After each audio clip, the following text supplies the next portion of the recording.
Bagis ang tinuturing na official dish ng Tarlac. O yung luto na sahog ang karne ng kalabaw. Kahit sa ang karinderya at restaurant daw kasi rito, present ang bagis. Historically, Tarlac is noted for being a thickly forested area. It is noted for its venison. Yung venison po ay yung karne ng usa. History tells us na binibenta ng mga unang Tarlakenyo itong karne na to. Pero nang dumami na raw ang tao sa Tarlac, unti-unti nang nawala ang mga usa at dumami naman ang mga kambing at kalabaw. Ang bagis na official dish ng probinsya, Inihahanda na ngayon gamit ang karne ng kalabaw.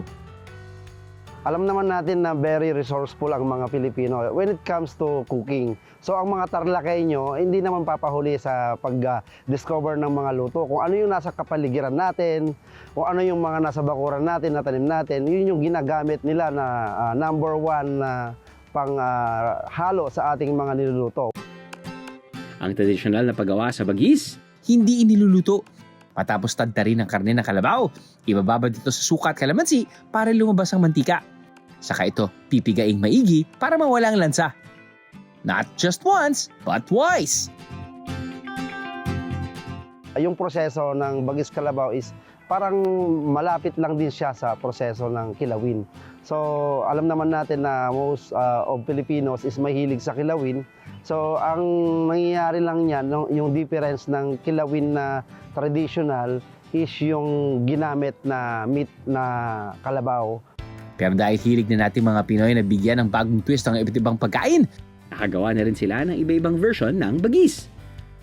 Ito po ang ginataang bagis. You just gotta taste this! Naku, tikman niyo din po itong pasta bagis. Pasta din po kung magugustuhan niyo ito. Para sa akin, the best pa rin ang traditional bagis.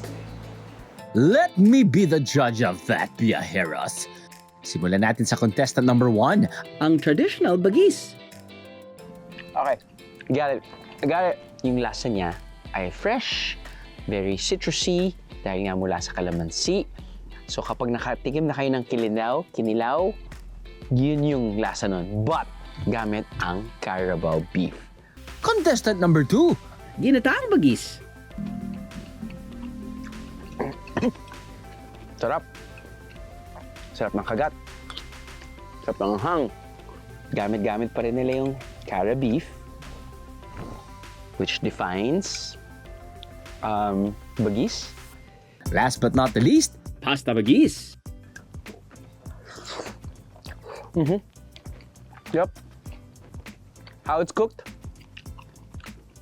Super good too. I'm not gonna lie, mahirap pamili ng winner, Viajeros. Sometimes, hinahanap mo yung maasim para ganahan kang kumain. Sometimes, hinahanap mo yung different base na may konting alat.